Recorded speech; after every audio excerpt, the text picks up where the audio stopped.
شكرا يا ربي شكرا هديت قلبي شكرا نورت دربي شكرا شكرا يا ربي شكرا يا ربي شكرا هديت قلبي شكرا نورت دربي شكرا شكرا.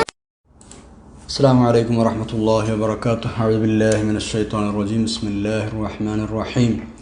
الحمد لله رب العالمين.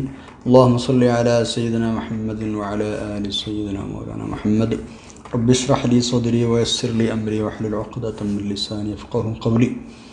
أعوذ بكلمات الله التامة من كل شيطان وهامة ومن كل عين لامة ولا حول ولا قوة إلا بالله العلي العظيم. ബഹുമാനരായ സഹോദര സഹോദരിമാരെ, നമ്മൾ സൂറത്തുൽ മുസമ്മിലാണ് പഠിച്ചുകൊണ്ടിരിക്കുന്നത്. 4-ാമത്തെ ആയത്ത് വളരെ വിശദമായി പഠിച്ചുകൊണ്ടിരിക്കുകയാണ്. ബിസ്മില്ലാഹിർ റഹ്മാനിർ റഹീം. ഔസിദ് അലൈഹി വറത്തിലിൽ ഖുർആന തർത്തീലാ. ഈ ആയത്തിൻ്റെ സദഖല്ലാഹുൽ അലിയുൽ അളീം. ഈ ആയത്തിൻ്റെ വറത്തിലിൽ ഖുർആന തർത്തീല എന്ന് പറഞ്ഞ ഭാഗമാണ് നമ്മൾ പഠിച്ചുകൊണ്ടിരിക്കുന്നത്. പരിശുദ്ധ ഖുർആൻ അർത്ഥമറിഞ്ഞ് സാവകാശം ഓതണം എന്നതാണ് അതിൻ്റെ താല്പര്യം എന്നൊക്കെ നമ്മൾ പറഞ്ഞു വെച്ചു. ഈ ഒരു ആയത്തുമായൊക്കെ ബന്ധപ്പെട്ട് നിരവധി തഫ്സീറുകൾ മഹാന്മാർ നടത്തിയിട്ടുണ്ട്. ബഹുമാനപ്പെട്ട ഇമാമുന ഗസ്സാലി റഹ്മത്തുള്ളാഹി അലൈഹി പരിശുദ്ധ ഖുർആൻ ഓതേണ്ടതിൻ്റെ നിരവധി ആദാബുകൾ എണ്ണി പറഞ്ഞിട്ടുണ്ട്. യഹ്യാ ഉലൂമുദ്ദീൻ എന്ന അവിടുത്തെ കിതാബിൽ. വളരെ രസകരമാണത്. നമ്മൾ മനസ്സിലാക്കിയാൽ അത് അദ്ദേഹം ആ അവതരിപ്പിച്ച രീതിയിലൂടെ തന്നെ അതങ്ങോട്ട് മനസ്സിലാക്കിയാൽ പരിശുദ്ധ ഖുർആനുമായുള്ള നമ്മുടെ ബന്ധം, അല്ലെങ്കിൽ ഖുർആൻ ഓതുമ്പോഴുള്ള നമ്മുടെ ഒരു നിലപാടിന് മാറ്റം വരും എന്നത് ഉറപ്പാണ്. അതുകൊണ്ട് ആ വിഷയം ഒന്ന് ഞാൻ ചുരുക്കി പറയാം ഇൻഷാ അല്ലാഹ്. ശരിക്കും അങ്ങോട്ട് മനസ്സിലാക്കാൻ വേണ്ടി ശ്രമിക്കുക. അള്ളാഹുവിൻ്റെ കലാമിനെ എങ്ങനെയാണ് നമ്മൾ കാണേണ്ടത് എന്നതാണ് മഹാനവറുകൾ ആ ഒരു ചർച്ചയിൽ വരച്ച് കാണിക്കുന്നത്.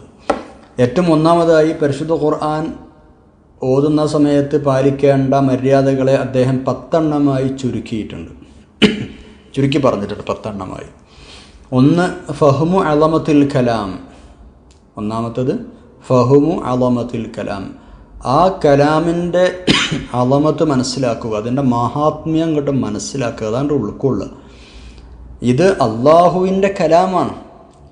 അത് റബ്ബിൻ്റെ മഹത്തായ ദയ കൊണ്ടും ലുതുഫ് കൊണ്ടും കാരുണ്യം കൊണ്ടും സൃഷ്ടികളാകുന്ന ഒന്നുമല്ലാത്ത റബ്ബിനെ തട്ടിച്ചു നോക്കുമ്പോൾ ഒന്നുമെന്ന് പറയാനില്ലാത്ത നമ്മളെപ്പോലത്തെ പച്ചപ്പാവങ്ങൾക്ക് അള്ളാഹു തആല ഇറക്കി അവതരിപ്പിച്ചു തന്നു മനസ്സിലാകുന്ന രൂപത്തിൽ. അതാണ് ആ കലാമിൻ്റെ അളമത്ത്. റബ്ബ് എന്ന് പറഞ്ഞാൽ ജല്ല ജലാലു, വലിയ ഉടമയായ ഉടമയായ ഈ പ്രപഞ്ചത്തിൻ്റെ മൊത്തം അധീശാധിപത്യമുള്ള മഹാനായ തമ്പുരാനിൻ്റെ കലാം, ആ വാക്കുകൾ നമുക്ക് മനസ്സിലാകാൻ വേണ്ടി ചില അക്ഷരങ്ങളിൽ അള്ളാഹു തആല നമുക്ക് പറഞ്ഞു തന്നു. അള്ളാഹ്ക്ക് അക്ഷരങ്ങൾക്ക് ആവശ്യമില്ല വർത്താനം പറയാൻ. അള്ളാഹുവിൻ്റെ സംസാരത്തിന് അക്ഷരങ്ങളുണ്ടാവില്ല, രൂപങ്ങളുണ്ടാവില്ല, അല്ലേ? പിന്നെ നമുക്കത് മനസ്സിലാക്കാൻ എന്താക്കി, അങ്ങോട്ട് അക്ഷരങ്ങളിലൂടെ എഴുതി നമുക്ക് മനസ്സിലാക്കി തന്നു, അവതരിപ്പിച്ചു തന്നു. ചില മഹാന്മാരായ ആരിഫീങ്ങൾ പറയാനുണ്ട്, അള്ളാഹുവിൻ്റെ കലാമിൽപ്പെട്ട ഓരോ അക്ഷരവും ലൗഹുൽ മഹ്ഫൂദിൽ, അത് സൂക്ഷിച്ച് വെച്ചിട്ടുള്ള ലൗഹുൽ മഹ്ഫൂദിൽ അതിൻ്റെ ഖനം എത്രയെന്നറിയോ? ഓരോ അക്ഷരയും ഓരോ മലയേക്കാളും ഖനമുണ്ട്. ഓരോ അക്ഷരത്തിനും ഓരോ മലയേക്കാളും ഖനമുണ്ട്. അത്രയും ഖനമുള്ള സംഗതി അള്ളാഹുവിൻ്റെ മഹത്തായ ദയ കൊണ്ട് നമുക്ക് കാണാനും കേൾക്കാനും മനസ്സിലാക്കാനും ഓതാനും പറ്റുന്ന പരുവത്തിൽ അള്ളാഹു തആല ഇറക്കി തന്നു. ആ കലാമിൻ്റെ മഹത്വമാണത്. ഒരക്ഷരത്തിന് ഒരു മലയേക്കാൾ വലിപ്പം. സുബ്ഹാനല്ലാഹ്. എന്നിട്ട് പറയുകയാണ് മഹാനവറുകൾ, ഇമാം ഗസ്സാലി പറയുകയാണ് റഹ്മത്തുള്ളാഹി അലൈഹി, മലായിക്കത്ത് എല്ലാവരും കൂടെ വന്നിട്ട് ഒരൊറ്റ ഹർഫിനെ, ആ ലൗഹുൽ മഹ്ഫൂദിൽ നിന്ന് ഒരൊറ്റ ഹർഫിനെ നീക്കാൻ വേണ്ടി ശ്രമിച്ചാൽ എല്ലാ മലായിക്കത്തും വന്നിട്ട് ഒരു ഹർഫിനെ ഒന്ന് അങ്ങോട്ടും ഇങ്ങോട്ടും നീക്കാൻ വേണ്ടി ശ്രമിച്ചാൽ മാ അതാഖുഹു, അതിനവർക്ക് കഴിയില്ല. അതിനാര് വരണം എന്നറിയോ? ഇസ്രാഫിൽ അലൈഹിസ്സലാം വരണം. ഇസ്രാഫിൽ അലൈഹിസ്സലാമാണ് ലൗഹ് ഏൽപ്പിക്കപ്പെട്ട മലക്ക്. ലൗഹുൽ മഹ്ഫൂദിൻ്റെ കാര്യം നോക്കുന്ന മലക്ക് ഇസ്രാഫിൽ അലൈഹിസ്സലാമാണ്. ഇസ്രാഫിൽ അലൈഹിസ്സലാം വന്നിട്ട് ആ അക്ഷരത്തെ പൊന്തിക്കുകയും മാറ്റുകയും ചെയ്യും. വേണമെങ്കിൽ അതും ബിഇദ്നില്ലാഹി വറഹ്മതിഹി, അള്ളാഹുവിൻ്റെ സമ്മതം കൊണ്ടും അള്ളാഹുവിൻ്റെ കരുണ കൊണ്ടും ലാ ബിഖുവ്വതിഹി വ താഖതിഹി. ഇസ്രാഫീൽ അലൈഹിസ്സലാമിൻ്റെ ശക്തി കൊണ്ടോ താക്കത്ത് കൊണ്ടോ അല്ല ഈ അക്ഷരത്തെ മാറ്റാൻ കഴിയുന്നത്. പക്ഷേ അള്ളാഹു തആല അതിന് അദ്ദേഹത്തിന് കൊടുത്ത കഴിവ് കൊണ്ടും അള്ളാഹുവിൻ്റെ കാരുണ്യം കൊണ്ടും അദ്ദേഹം എന്നുള്ളത് മാറ്റാൻ കഴിയും. ബാക്കിയുള്ള എല്ലാ മലക്കളും ശ്രമിച്ചാലും ഒരക്ഷരത്തെ നീക്കാൻ കഴിയില്ല. ഞങ്ങളൊന്ന് ആലോചിച്ച് നോക്കണം, നമ്മളെ കയ്യിലിരിക്കണ ആ ഒരു കലാം പരിശുദ്ധ ഖുർആൻ എന്താണെന്ന്. സുബ്ഹാനല്ലാഹ്. ഇതാണ് ഫഹ്മു അളമത്തിൽ കലാം. ആ കലാമിൻ്റെ അളമത്ത് മനസ്സിലാക്കുക ഒന്ന്. രണ്ടാമത്തത് അത്തഅളീമു ലിൽ മുത്തക്കല്ലിമി. നമ്മളോട് സംസാരിക്കുന്ന രാജാതിരാജനായ റബ്ബ്, ആ റബ്ബിനെ നമ്മൾ തഅളീം ചെയ്യുക, ആ മഹാത്മ്യം മനസ്സിലാക്കുക. ഒന്നാമത് പറഞ്ഞത് കലാമിൻ്റെ മഹാത്മ്യമാണ്. രണ്ടാമത് മുത്തക്കല്ലിമിൻ്റെ മഹാത്മ്യം, അത് സംസാരിക്കുന്ന ആളുടെ മഹാത്മ്യം. പഠിച്ചവനെ, അപ്പോൾ ഒരാൾ ഖുർആൻ ഓതുന്ന സമയത്ത് ഞാൻ എന്താണ് ഈ ഓതുന്നത്, ഞാൻ എന്തായി കാണുന്നത്, ഞാൻ എന്താണ് ഈ മനസ്സിലാക്കുന്നത്, അതെന്താണെന്നറിയോ? അത് മനുഷ്യൻ്റെ സംസാരമല്ല, അത് ഏതെങ്കിലും ടീച്ചർമാരുടെ പ്രസംഗങ്ങളല്ല, ഏതെങ്കിലും പ്രഭാഷകൻ്റെ ലെക്ചറല്ല. ഞാൻ വായിക്കുന്നത്, ഞാൻ ഓതുന്നത്, ഞാൻ കേൾക്കുന്നത് കലാമുല്ലാഹി അസ്സ വജൽ. അള്ളാഹുവാണ് ഇത് പറയുന്നത്. അള്ളാഹു, ആ അള്ളാഹുവിനെ അങ്ങനെ മനസ്സിൽ കാണാം. റബ്ബേ, അള്ളാഹുവിൻ്റെ മഹാത്മ്യം മനസ്സിൽ കാണാം.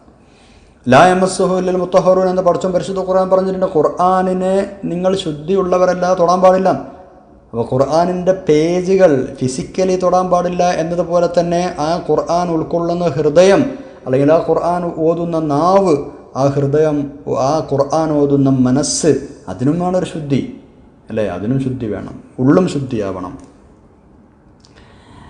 ഈ ഒരു തഅലീം, ഈ ഒരു മഹാത്മ്യം മനസ്സിലാക്കിയത് കൊണ്ടും വകവെച്ച് കൊടുത്തത് കൊണ്ടുമാണ് ബഹുമാനപ്പെട്ട ഇക്രിമ റളിയല്ലാഹു അൻഹു, അബൂജഹലിൻ്റെ മകനാണ് ഇക്രിമത്ത് ബിൻ അബൂജഹൽ.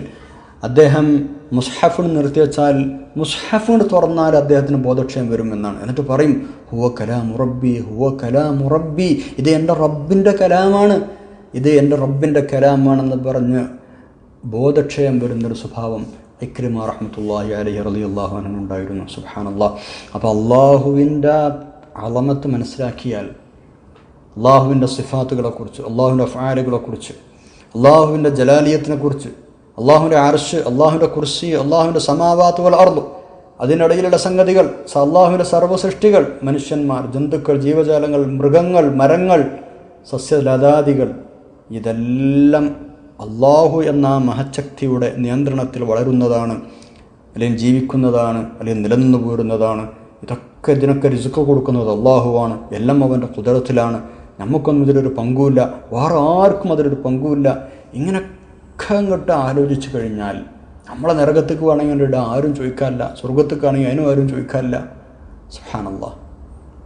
ഒരു കൂട്ടർ ഇന്നാളുകൾ നരകത്തിൽ പോയിക്കോളും, ഇന്നാൾ സ്വർഗത്തിൽ പോയിക്കോളും എന്ന് പറയുന്ന തമ്പുരാൻ, പരിശുദ്ധ ഖിയാമത്ത് നാൾ മഹ്ശറയിൽ വിചാരണ നടത്തുന്ന വലിയ തമ്പുരാൻ, ഇങ്ങനെയൊക്കെയാണ് അള്ളാഹിനെ കുറിച്ച് മനസ്സിൽ വന്നാൽ ഖുർആൻ ഓത്ത് താനെ ശരിയാവുന്നു.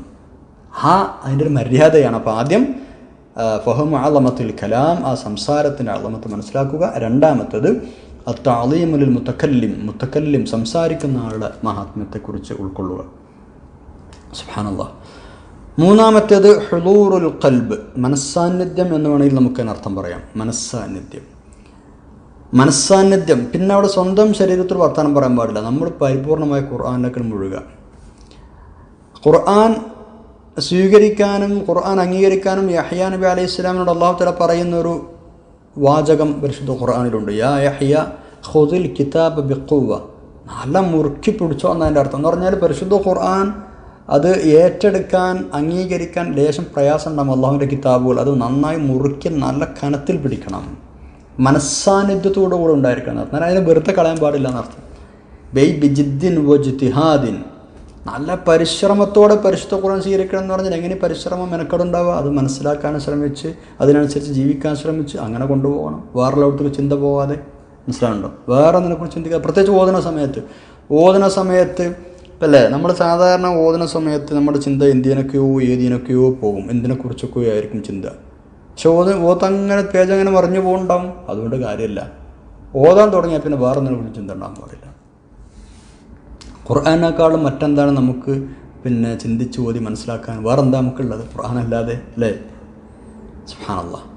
മഹാന്മാരായ മുൻഗാമികളായ ആളുകൾ ഒരു ആയത്ത് ഓതിയാൽ ആ ആയത്ത് ഓതുന്ന സമയത്ത് എന്തെങ്കിലും ഒരു അശ്രദ്ധ വന്നിട്ടുണ്ടെങ്കിൽ ആ ആയത്ത് വീണ്ടും മടക്കി ഓതുന്ന, ഈ ആദ്യം ഓതിയത് ശരിയായില്ല എന്നിട്ട് അതും കൊണ്ട് മടക്കി ഓതും. എന്നിട്ട് അതിലുള്ള ആ കാര്യങ്ങൾ മനസ്സാന്നിധ്യത്തോടെ മനസ്സിലാവും. ആ കലാമിനെക്കുറിച്ചും മുത്തക്കല്ലിമിനെക്കുറിച്ചുമുള്ള മാഹാത്മ്യം അവർ മനസ്സിലാവും. ഓരോ ആയത്ത് പോലും ഗഫലത്തായി ഓതാൻ അവർ അനുവദിക്കില്ല. അഥവാ ഓതിപ്പോയാൽ തന്നെ അത് രണ്ടാമത് മറക്കി ഓതുന്നു. അങ്ങനെ ഒരു സ്വഭാവം നമ്മൾ കൊണ്ടു നടക്കുക. എപ്പോഴെങ്കിലും ഓതുന്നതിൻ്റെ ഇടയിൽ ശ്രദ്ധ മാറിയാലേ ആ കഴിഞ്ഞ ആയത്ത് എന്ത് ചെയ്യുക, ഒന്നുകൂടി ഓത്. അല്ലാഹ്. അപ്പോൾ ഇതാണ് മൂന്നാമത്തേത് അല്ലേ. നാലാമത്തേത് തദബ്ബുറു, ചിന്തിക്കുക എന്ന് നമുക്ക് അർത്ഥം പറയാം. അത് മനസ്സാന്നിധ്യത്തിൻ്റെ അപ്പുറമുള്ള മേലേ തലയുള്ള ഒരു സംഗതിയാണ്.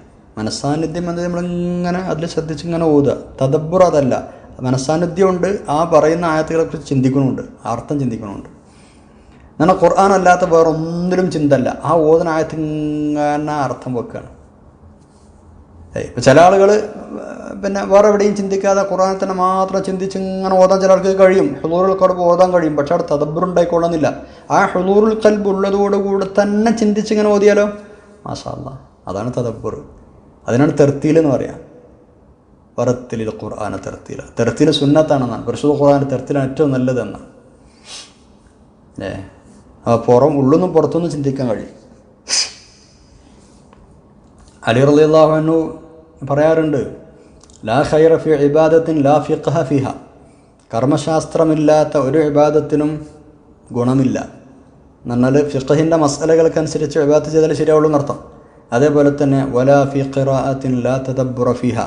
തദബ്ബുറില്ലാത്ത ഖിറാഅത്തിലും ഖൈറില്ല. ചിന്തിക്കാതെ പോകുന്നതിനും ഖൈറില്ല. ഇനി ഒരു മനുഷ്യന് തറദ്ദുദിന് കഴിയുന്നില്ല നോക്കുക, തദ്ബീറിന് കഴിയുന്നില്ല നോക്കുക, ചിന്തിക്കാൻ കഴിയണില്ല. അപ്പോൾ ചിന്തിക്കാൻ കഴിയാതെ ഒരായത്തും മേള അങ്ങോട്ട് പോകരുത്, മുന്നോട്ട് പോകരുത്. പണിയും ആവർത്തിച്ച് ചിന്തിക്കണം. ഇമാമിൻ്റെ പിന്നിൽ നിസ്കരിക്കുമ്പോഴൊഴികെ. അപ്പോൾ പിന്നെ ഇമാമിൻ്റെ പിന്നിൽ നിസ്കരിക്കുമ്പോൾ ചിന്തിച്ചിങ്ങനെ നിന്നാൽ ചിലപ്പോൾ ഇമാം പോകും, നിസ്കാരം കിട്ടൂല എന്നൊക്കെ വരും. അപ്പം വേണ്ട. അപ്പോൾ എന്ത് ചെയ്യുക, ഇമാം ഓതുമ്പോൾ തന്നെ പരമാവധി ശ്രദ്ധിക്കാൻ ശ്രമിക്കുക. രണ്ടാമത് ഇങ്ങനെ ആവർത്തിച്ച് അപ്പോൾ ഓതാൻ സമയം ഉണ്ടാവില്ലല്ലോ.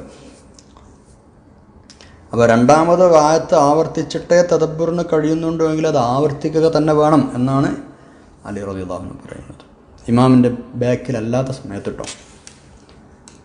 നബി സല്ലല്ലാഹു അലൈഹി വസല്ലം തങ്ങൾ പിന്നെ ബിസ്മില്ലാഹിർ റഹ്മാനിർ റഹീം എന്ന ആ ആയത്ത് 20 തവണ ഒരിക്കൽ അങ്ങനെ ആവർത്തിച്ച് ഓതിക്കൊണ്ടിരുന്നു എന്നാണ്. അതിങ്ങനെ അതിലുള്ള അർത്ഥം ചിന്തിച്ചിട്ടാണ് ഹബീബായ നബി സല്ലല്ലാഹു അലൈഹി വസല്ലം അങ്ങനെ ഓതിയത്. 20 തവണ ബിസ്മില്ലാഹിർ റഹ്മാനിർ റഹീം. സുബ്ഹാനല്ലാഹ്. അബൂദർ റളിയല്ലാഹു അൻഹു പറയുന്നു, നബി സല്ലല്ലാഹു അലൈഹി വസല്ലം തങ്ങൾ ഒരു ദിവസം രാത്രി ഞങ്ങളെ കൂടെ നിസ്കരിച്ചപ്പോൾ, ഞങ്ങളെ കൂട്ടി നിസ്കരിച്ചപ്പോൾ ഇൻ തുഅദ്ദിബുഹും ഫഇന്നഹും ഇബാദുക വഇൻ തഗ്ഫിർ ലഹും എന്ന ആയത്ത് വന്നപ്പോൾ, പടച്ചവനെ അവർ നിൻ്റെ അടിമകളാണ്, വേണമെങ്കിൽ ശിക്ഷിക്കാം, വേണമെങ്കിൽ പുറത്തു കൊടുക്കാം എന്ന ആയത്ത് വന്നപ്പോൾ സുബ്ഹാനല്ലാഹ് അതിങ്ങനെ ആവർത്തിച്ച് ഓതി എന്നാണ്. തമീം അദ്ദാരി റളിയല്ലാഹു അൻഹു ഒരു രാത്രി നിസ്കരിച്ചപ്പോൾ ബിസ്മില്ലാഹിർ റഹ്മാനിർ റഹീം അം ഹസിബല്ലദീന ഇജ്തറഹു സയ്യിആത്ത് എന്ന ആയത്ത് ഓതിയപ്പോൾ അതങ്ങനെ ആവർത്തിച്ച് ഓതി എന്നാണ്. തെറ്റ് ചെയ്യുന്ന ആളുകൾ വിചാരിക്കുന്നുണ്ടോ എന്നാണ് ആയത്തിൻ്റെ അർത്ഥം. സഈദ് ഇബ്നു ജുബൈർ റളിയല്ലാഹു അൻഹു ഒരു ദിവസം രാത്രി നിസ്കരിക്കുമ്പോൾ വംതാസുൽ യൗമ അയ്യുഹൽ മുജ്രിമൂൻ, കുറ്റവാളികളെ മാറി നിൽക്കൂ എന്ന യാസീനിലുള്ള ആ ആയത്ത് ഒരുപാട് തവണ ആവർത്തിച്ച് ഓതി എന്നാണ്. നമ്മളൊക്കെ എത്ര ഓതുന്ന ആയത്താണത്. വംതാസുൽ യൗമ അയ്യുഹൽ മുജ്രിമൂൻ, കുറ്റവാളികളെ മാറി നിൽക്കൂ, ഞങ്ങളതിൽ പെടരുത്, പഠിച്ചവനെ എന്നെ അതിൽ പെടുത്തരുത് എന്നെങ്കിലും മനസ്സിലൊരു നിയ്യത്തുണ്ടാവണം അത് ഓതുമ്പോൾ. വംതാസുൽ യൗമ അയ്യുഹൽ മുജ്രിമൂൻ. മഹാന്മാരായ ചില ആളുകൾ പറയാറുണ്ട്, ഞാനൊരു ആയത്താണ് തുടങ്ങിയാൽ ആ ആയത്ത് പിന്നെ ആ ഒരു സൂറത്താണ് തുടങ്ങിയാൽ അല്ലെങ്കിൽ ഒരു സൂറത്ത് ഓതാൻ തുടങ്ങിയാൽ എനിക്കത് പൂർത്തിയാക്കാൻ കഴിയില്ല. ഞാൻ ചില സംഗതികൾ ഇങ്ങനെ തർദ്ദുത് ചെയ്ത് ആവർത്തിച്ച് സുബ്ഹി വരെ ആവും, എനിക്കത് പൂർത്തിയാക്കാൻ കഴിയില്ല. ഒരു സൂറത്ത് എനിക്ക് പൂർത്തിയാക്കാൻ കഴിയില്ല. ആയത്തുൻ ലാ അതഫഹമുഹാ വലാ യകുനു ഖൽബി ഫിഹാ ലാ അഅദ്ദു ലഹാ സവാബൻ. ഒരായത്ത് ചിന്തിക്കാതെ മനസ്സിലാക്കാതെ ഓതുക എന്നുള്ളത് ഞാൻ അതിന് വലിയ കൂലിയും പ്രതിഫലമൊന്നും കാണുന്നില്ല, അതിന് വലിയ കൂലിയൊന്നും കിട്ടില്ല. സുബ്ഹാനല്ലാഹ്.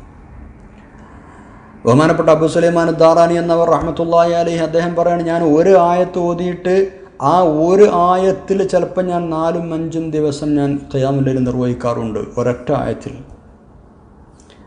ഞാൻ അതിൽ ചിന്തിക്കാതെ അങ്ങനെ ഓതുകയാണെങ്കിൽ എന്താണ് പറയുക, അതുകൊണ്ട് ചിന്തിക്കാതെ ഞാൻ ഒരു ആയത്ത് അപ്പുറത്തേക്ക് ഞാൻ പോകില്ല. അങ്ങനെ ഒരായത്ത് കൊണ്ട് ഞാൻ ഇത്രയും ദിവസം നിസ്കരിക്കാറുണ്ട്, അതിൽ മുഴുവൻ തദബ്ബുർ ചെയ്ത് കഴിയാഞ്ഞിട്ട്.